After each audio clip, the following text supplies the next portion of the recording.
So Dexter has come to a close once again. We have a brand new series finale, and I have an awful lot of thoughts about it. So in this video, at the very beginning, I'm going to give my general spoiler-free thoughts on the season. Then I'm going to give my spoiler-packed thoughts on all the specifics, and then I will rant about the finale at the end of the video. There's chapter markers down below if you want to skip ahead, and let's talk about it.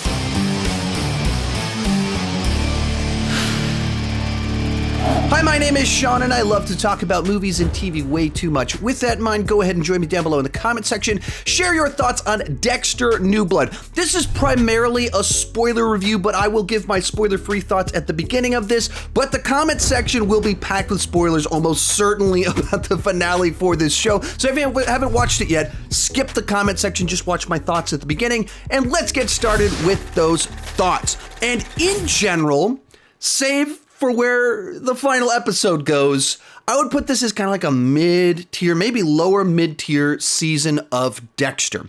There was a number of things about it that I thought were very interesting, that improved upon where season 8 left off, and which explored some new ideas.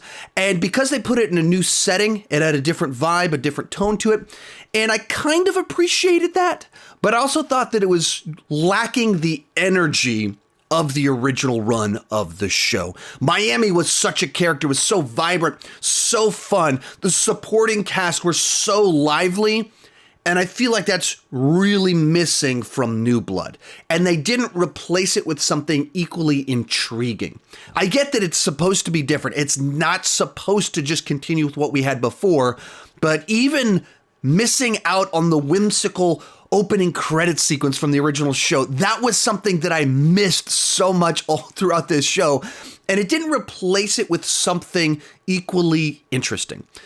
But the dynamics that they did with Dexter, where he's at, trying to build his new reputation in a city, fighting back his dark passenger, and returning characters that kind of play into the mix, I thought there was some really neat stuff they did with that. I think our main killer in the mix, that was one of the stronger, more interesting Dexter versus the villain things that we've had. And so that side of things worked for me. I think working in kind of the podcaster element that plays into the season a little bit felt like a very present day type element that fits into the show nicely in light of the nature of the Dexter character. Also thought it was a bit too much of a slow burn. The first half of the season, I felt took a little bit too long to kind of kick into high gear. Like we knew something was up and stuff was happening with Dexter, but it was just really taking its time for it to kick into high gear. And I'm partially wonder if some of that is because I'm so used to watching Dexter binge fashion because, it's been off the air for years. So whenever I watch it, I can watch 4 episodes in a row. And that's the way I'm used to it, because they end with a cliffhanger and you just want to watch the next one. And here, obviously, we were watching week to week. So what I did when I watched this, I watched the first 4 episodes week to week. And then I took a month off and I binged the last 6 episodes all in the last week, leading up to the finale. And I enjoyed that a lot more. I got way more invested when I could binge 3 episodes per night than when it was 1 episode per week. And so I'm not entirely sure how much of that was the first half was that much slower paced, how much of it was the way that I watched it. But around that episode 4, felt like the plot kicked in. You're getting a lot more involved with Dexter and the killer in the city, him trying to track the person down, the criminal investigation, him trying to avoid getting caught, and all the stuff that you want from Dexter. Plus the binge way of watching it, I liked the second half quite a bit more than the first half because it just felt like I was getting a lot more of that Dexter stuff. And Dexter's personality was coming out a little bit more. Thus, the humor of the show kind of came back a little bit. So there's a bunch that I enjoyed in that sense. And then we get to the finale, and it feels like it's a TV show that's had 2 different series finales, and both of them unbelievably unsatisfying. Both of them feel totally unearned. Both of them felt rushed. Both of them felt like they came out of nowhere. Both of them felt like they required Dexter acting remarkably out of character to get to the end that they wanted. And so it's even tough to say, what do I feel about this season? Because it feels like we waited all these years to get a little bit more. The whole point was to correct the bad ending that they gave us. And they gave us a season that corrected the bad ending and then gave us a new bad ending that puts a new bad taste in my mouth when I leave this season. So that's really frustrating because in general, I'd be like, yeah, it was good. It was good. It wasn't fully great, but it was a good season of Dexter with a lot of elements that I thoroughly enjoyed. And then once again, they just tripped all over themselves, fumbled in the final quarter, and ruined the whole thing, and just left me so frustrated with where they decided to end things. And once again, we'll talk about that at the end of the video. You can skip ahead to that if you've already watched the show. From there, let's start talking about season spoilers. So the show picks up 10-ish years later. He is in this community where he's living in a wood cabin. He's dating the local sheriff. He works at a hardware store. He has a new identity. And he hasn't killed anyone in 10 years. And it's very much just him, through sheer will, holding himself back from doing his thing. I felt like that was a kind of interesting place to put him. And then it changed the way he perceived the world. It changed the voices in his head telling him what to do. And so you're watching him in this different environment. And it was just kind of fascinating to see because it was so different. But because the voices in his head, the characters around him were such a part of the original show. Even Miami was a character. It has a distinct flavor, a look. It's so bright. It's so colorful. There's beaches and you come to this community, it's just so different. And so it's a bit jarring to see the Dexter character in a new environment, but intriguing in its own sort of way. And then throughout the course of the episode, we're introduced to a new jerk that clearly has done some evil things. By the end of it, Dexter is set off, kills this guy, setting the season in motion, and his first kill in 10 years, but he's definitely not following the code. He's definitely not doing this the proper way. He's not thinking ahead on any of it, thus also setting in motion the course of the season that when Dexter doesn't follow the code, it leads to big, gigantic problems, which is very central to the way this season plays out. And then the big twist reveal at the end of the season is that Harrison shows up. And the first episode, up until that point in time, I was like, okay, like this feels like kind of Dexter fan fiction that we're just tracking along for a little bit with Dexter as Lumberjack Dexter. Like, okay, cool. Oh, yeah, of course, we got to have him kill someone. And then he kills the person and the Dexter voice comes back in his head and it's like, there it is. That's a nice little touch. And it was kind of interesting to have Debra as the new voice, new person that he's talking to, the new Harry, the new voice of reason, battling back the Dexter voice. At first, it was kind of nice. And then it just kind of turned into Debra shouting at him the whole season. So it wore thin pretty quickly. Then Harrison shows up. And you go, oh, that's where this is headed. That makes sense. That's like, if you're going to bring it back 10 years later, call it New Blood. Harrison showing up makes sense. And what did I think about the Harrison plot line? It wore thin, much like Debra Morgan wore thin pretty quickly, where the introduction to both of these ideas, like, oh, that's kind of neat. I kind of like that.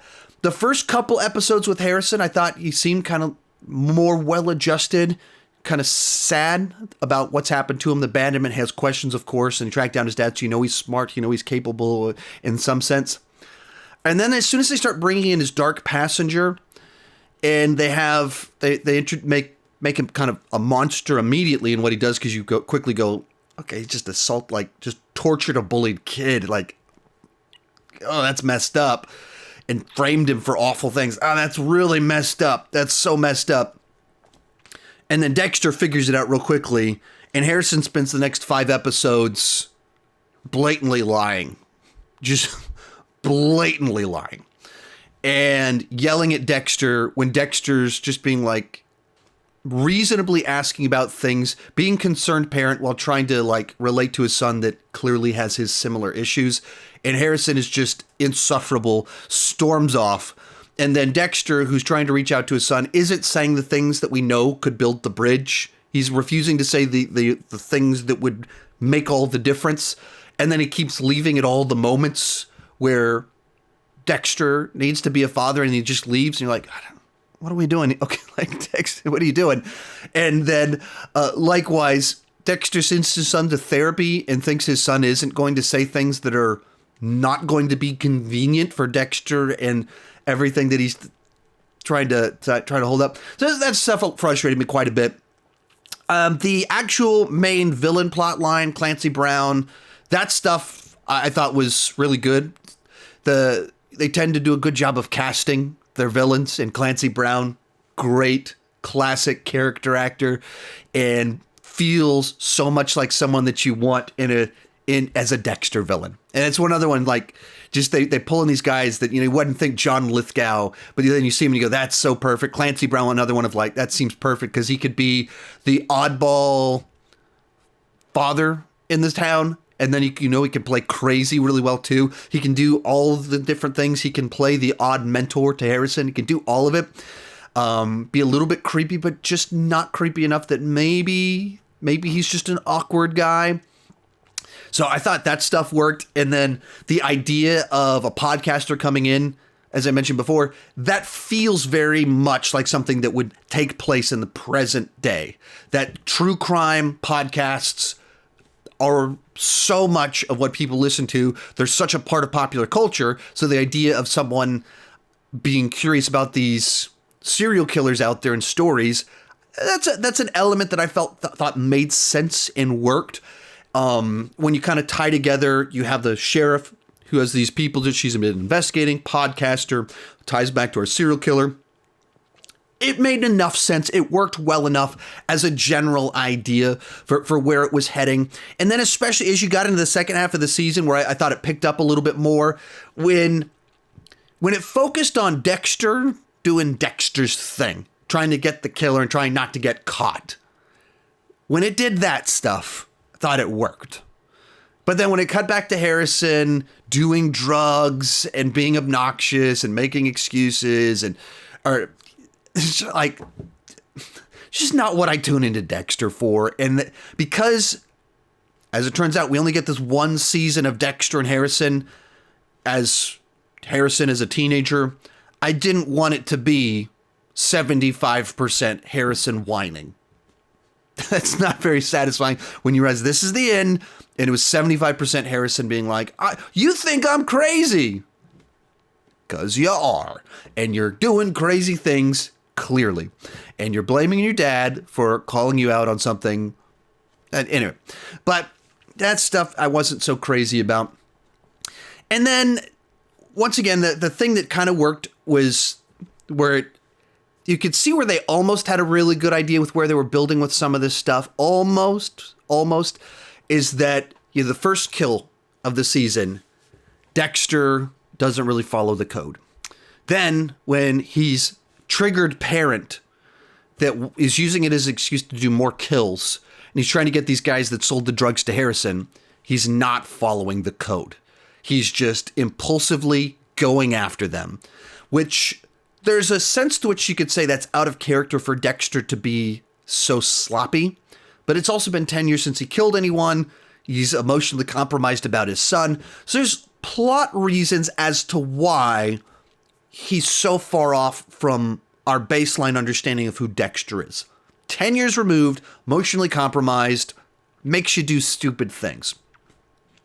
And so you can buy into him making some of those mistakes that also set in motion, obviously, the downfall of all of this, too. But unfortunately, as you move into the second half of the season, it's also where things start getting a lot more convenient, a lot more coincidences, a lot more of perfect timing, just so that the plot can take place. Just imagine the set of scenarios that has to take place that, in one episode, all essentially in the same 24-hour time period,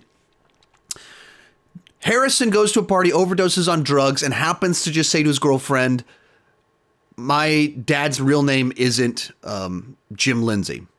That same exact day, his girlfriend goes to a conference, and just by chance, Angel Batista speaks at it. So it's just the right things to trigger enough things in her brain. So she goes to talk to him. Just by chance, on this exact same day, in speaking with Angel Batista, he brings up Trinity Killer, brings up Bay Harbor Butcher, and says, oh yeah, sweet little boy, Harrison is his name. And then says Dexter Morgan and Debra Morgan. And that puts all the things out there for her to Google search to be able to make this happen. I've seen a lot of people on the internet complaining like, Dexter got away with it for 8 seasons, but she's able to put it together in a matter of days. And there's a sense in which you're right that that's irrational, that's not fair, that would be able to play out. However, the big gigantic difference is the coincidence is this episode right here, where a series of very unlikely circumstances happen where all of these very specific things happen to come up on the exact same day. That if you realize your boyfriend's real name is Dexter Morgan, he comes from that city where the Bay Harbor Butcher comes from. He's hiding his immediately. And you look at the background of this Dexter Morgan and he has ties to serial killers, homicide. He worked with dokes. There's actually a reason why she would be able to want to crack the code, because this unlikely set of incidents happened that would tip her off to who he was. But to get to the moment that he's able to hide his identity for all these years, there's coincidences, but I don't think the issue is that the sheriff was the one that was able to put it together, because it's the coincidences that made it so that could happen. And who wouldn't be able to put this together? Like, wait, my boyfriend comes from Miami. He disappeared after a sister was killed, and wait a minute, tried to Trinity, wait a minute, son named Harrison, why did he want to disappear? Why would he disappear in this fashion? What's going on here? You could piece things together. If you start looking into these other things that were taken, but you could piece it together because of the coincidences, that the Dexter sloppiness and things like that. That wasn't the thing that bothered me. So then we start moving into the final episodes of it, and Dexter gets gets on the track of our killer person. That where I do think you do run into problems is you can have a serial killer working in Miami for 25 years because Miami is huge. It's gigantic. Having a serial killer killing every year for 25 years in a small town is nonsense. There's only so many people. And so if you have a small town where a bunch of people keep disappearing, draws attention, like that's immediately very noticeable. That's what the podcaster would be like. That's a story right there. Like, what is this small town where so many people disappear? That doesn't add up. And especially as you get into the final reveal of it and he kills off the podcaster. She's not a runaway. Everyone would notice it's not like he didn't know she was a podcaster. Of course he knew she was a podcaster. So podcaster goes to investigate man's missing son under suspicious circumstances. Son hasn't been seen. And then she disappears. Who could it be? What could be going on here? That's where I think some of the credibility. But you get in the second half of the season, it picked up. You got the Dexter vibe to it, but the logic, the threads tying it together was like very flimsy at a certain point in time. So then you get moving to the last couple of episodes, and eventually Dexter has to tell Harrison what's been up. So you get the Wiggles the Clown episode, and they set up this father-son duo of this odd morality, Dexter passing along the code to his son that there's people that are so evil they deserve to die. They track down this place we just talked about with the 25 bodies or more, however many bodies were in there. And his son's like, yeah, this guy deserves to die. So track down our killer person who's actually burned down Dexter's house in the midst of all of this. And they kill him. And Harrison seems a little bit grossed out by it, but also a little bit okay with it. Kind of, you can't get a clear read on what's going on with Harrison. But you move into the final stretch here with they've killed the bad guy. They're about to get away with it. They just need to get out of town before anything else goes down. And in the midst of all of this, the villain has been setting a series of things in motion to set up Dexter. So he figured out Dexter had killed his son. Seems suspicious that the way he figured this out was he saw ash on Dexter's jacket rather than snow. So therefore he went, I'll go look at the incinerator, and searched through the rubble of the incinerator and discovered the screws. That, once again, seems like a very improbable set of things that if you live in a wood community, you see a guy driving around that has like soot on him, and you immediately think, I bet he's been at the incinerator incinerating my son. Seems unlikely, but okay. But so he basically tips off the girlfriend who's been very suspicious of Dexter anyway in all of this to track him down. So the final episode, she arrests him in light of the screws being revealed to her and screws being found at Dexter's burned down home, which is this happens. And Dexter's like, what do you like? This guy's like, he says to her, like, this guy's a killer. He's the bad guy. He framed me. And so as soon as he says this, he's put a very plausible explanation for what's going on. And she says, but I've told Batista he's on the way. You're about to have a big, gigantic reunion. Dexter has time to figure something out, some way to escape. Like, there's time here. He's not.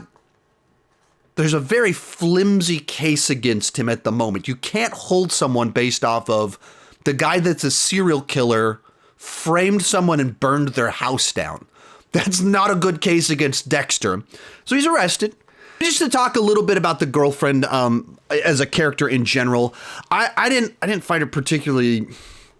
I didn't like the way they wrote her all that much, because they show her very much loving relationship with Dexter, and as soon as she's suspicious of him, she has a sense of betrayal. But it always felt like the cop was betrayed, not the girlfriend. It didn't have a humanity to it, and so I just didn't understand. I didn't get a particularly like the way that it was portrayed, because she always played Dexter is suspicious, Dexter is a killer, as the cop, not as the hurt girlfriend. There didn't seem to be much of a bridge. She was either in one mode or the other. I thought that was just played a little bit weird. But so she starts piecing this together in this last episode, and she's just going after him. No real kind of humanity to it. He's locked up. Angel's been called. He's on the way. And Dexter sends her to go check out our main villain's little hideout. She goes there, discovers all these bodies. Everything that she's been researching her whole life, Dexter has given to her. But we've only got 20 minutes left in the season. And at this moment, in my mind, they've set up some really interesting directions this could go. So let's start talking about where they decided to end this show. And from my perspective, at this moment, Dexter's arrested. He's sent girlfriend to discover what Dexter has done in stopping this serial killer. And Harrison is clearly suspicious of, indicated like he doesn't really see Dexter the way Dexter sees himself. Like, there's just enough moments in there of like, Harrison's like, we're saving lives, and Dexter's talking about justice. And you can see that Harrison's wise to something's afoot here.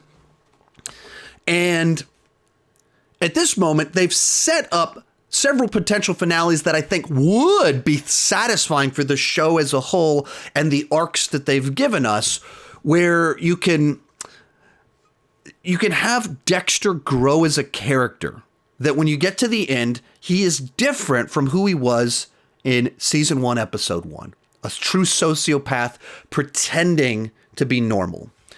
And throughout the show, they've made it clear that he has grown. He has human feelings. He does care about other people.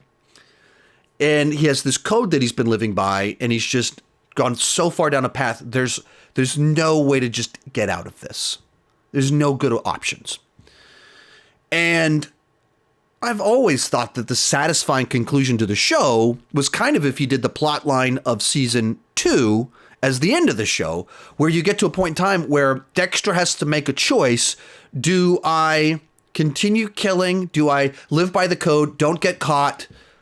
And maybe someone else is going to be framed. Someone else is going to die. And you reach a moment where he has to choose dark passenger or humanity. And humanity means he has to turn himself in to save a life, to clear someone's name. And so in the finale, his way of how do I escape the dark passenger, embrace humanity, take responsibility for what I've done, is he has to make the choice to turn himself in. And they set that up. They set up the satisfying finale in this episode.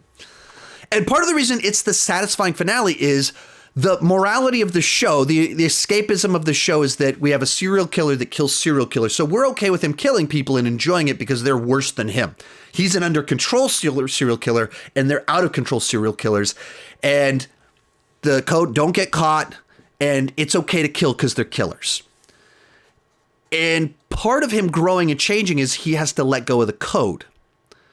And so part of letting go of the code is getting caught. And the finale that we got was him saying, there's no options. I can't go to jail. And so he's going to run off. And Harrison points the gun at him. And he's like, well, I guess you got to shoot me. And giving Dexter the out of Harrison shot him isn't embracing the code. Some people deserve to die. Thus, Dexter deserves to die. Harrison is just fulfilling the code. And like, there's a poetic justice to that, but I'm a lot more interested in Dexter's character arc. So we get to the end of the show, and what has to happen to make all of this happen? How do we get to the moment in time where all this has to happen? You have Dexter just like, he's standing there and he goes, I'm bored in a jail cell. All right, can I get some water? Then kills an innocent person. Absolutely does not fit the code. It was sloppy. It was messy. I'm not sure I believe that Dexter can't do a chokehold. I'm not sure I believe that Dexter couldn't have done something else in that moment. But if we've only got 20 minutes of runtime left, we got to get to the finale. They've decided it's this ludicrous, stupid one. So what do they have him do? They have him kill an innocent person. And seems unfazed by it. And in the course of the show, he has killed people he wasn't supposed to kill before. He's done it by accident. He's killed jerks. And then Debra killed LaGuardia. But the idea of Dexter himself doing overtly in the moment, choosing to do this, doesn't really feel in character. Feels very out of character for Dexter to just kill this particular person at this moment. And it seems like it only happened so that we can set up 5-10 minutes later, Dexter standing there covered in the blood of the coach. And they showed him trying to wipe the blood off real quick, but then he doesn't. Enough times passed that he could have wiped off the blood. So they set up the moment where they're in the woods, Dexter's covered in blood, and wait, who did you kill? How'd you escape? I had to kill him. I had to get here. It feels like a very un-Dexter excuse to make, like a very bad rationale, because it is out of character. It doesn't seem like something he would say because he wouldn't have done the action to get to this moment. He wouldn't, like, all of the things here feel out of character for him to do. But it has to happen in order for us to set up the situation where Harrison uses the gun that his dad just gave him and just taught him how to shoot him. Which is so unsatisfying, so unearned. Because to get here, Dexter has to act out of character. He has to be sloppy. He has to be stupid. And for some reason, we've created a scenario where Dexter isn't, like, instead of him growing in the finale, and it tried to even do that. It tried to have this moment of, like, shoot for the heart. Like, for you to live, I must die. Like, it has reading the note and everything's like, tries to pretend like this is growth, but it's not. It's not growth. It's so frustrating because it's not growth. It's him reverting backwards. And there's an interesting idea in this. There is an interesting idea here that could have worked. So you don't know my backstory. I struggled with serious alcoholism for 3, 4, 5 years.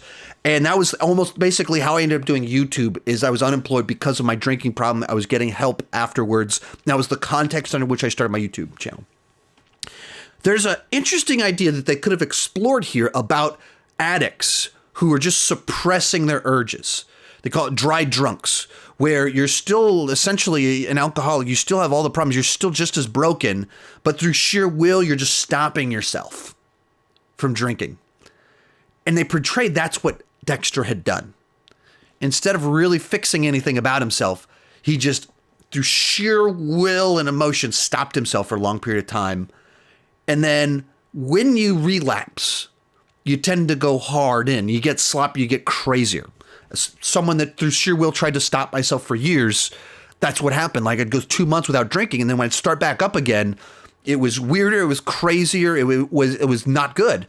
And then eventually I had a really long stretch where I quit, and then I relapsed, and it led to me to just get weirder, crazier, stupider. And that's essentially what led to people confronting me like, dude, you're collapsing. What's going on here? Like, do you have is there something going on that we don't know about? And there was. I was drinking in secret. And the relapses led me to be sloppy, irresponsible, and crazier. And they in the 12 steps, it's like the first one is like I realized my insanity. Like, that's literally in the 12 steps is like I realized my insanity.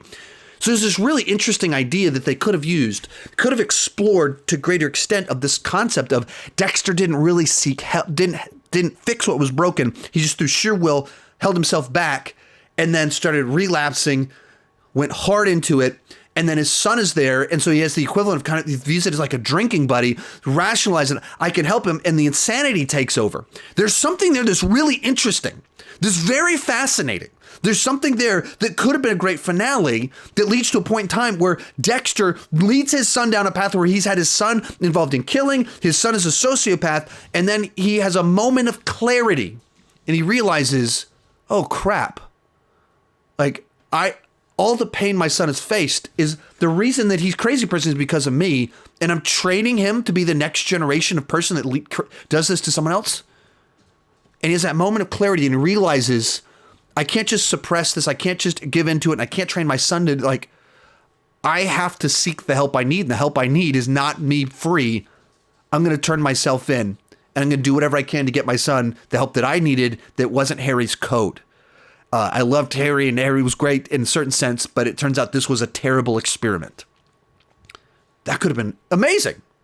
It's a character arc. It's like growth where Dexter faces the actual consequences of his actions. Justice for Dokes. Dokes' name is cleared and we see that. You get a reunion with Batista arresting him. Like, you were my best friend. How could you have killed LaGuardia? And I know he didn't, but that's essentially he's responsible for it. The fact that they introduced Batista as a character in the show, had him coming to the small town and didn't have a Dexter Batista reunion is crazy. It's storytelling malpractice. Like, how do you not do that? How do you set up this an arc for Dexter and then just botch it? How do you introduce so many interesting, compelling ideas and then just go, he kills the coach, so Harrison shoots him in the chest? How do you do that? How do you just screw everything up in like the finale? Like, I don't get it. And how do you do it twice? Like, I didn't think season 8 was as a whole was terrible. It wasn't one of my favorites, but it was like mid-tier. And then you move into the last couple episodes and they're just so bad that just how did this go so wrong? How did we go so far off base? And I don't understand how the writers keep misunderstanding their characters, misunderstanding where the audience is at, misunderstanding what would be a satisfying conclusion, misunderstanding the themes of their show. That how is it thematically satisfying for Dexter not to face real justice?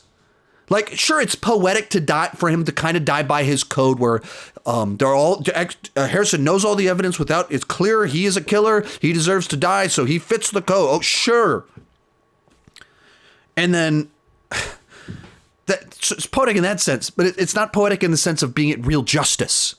That a show all about Dexter using his code for justice, it ends up facing real justice, living in a cell where he can't embrace his dark passenger. He's not free. He ends up where he belonged kind of at the beginning. How do you mess that up? It's not like super clever in a sense, but Dexter as a show can't really end with a happy ending in the sense of him like just moving off and being normal, because that's not who he is. So he can die, he can run away again, or he can go to jail.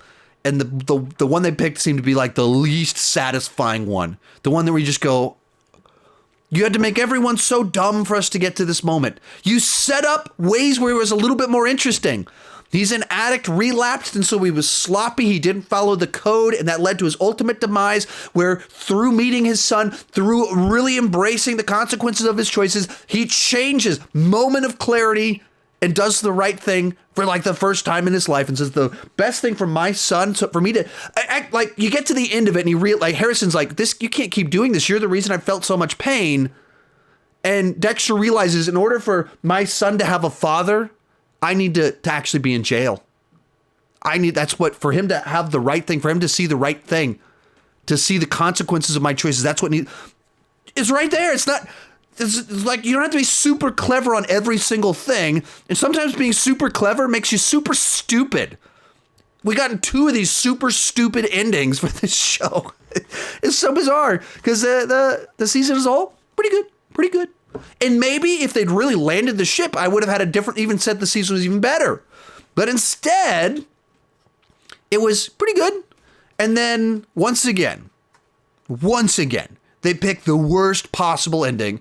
They microwave it. It's totally rushed and requires so many out of character decisions to happen. I don't get it.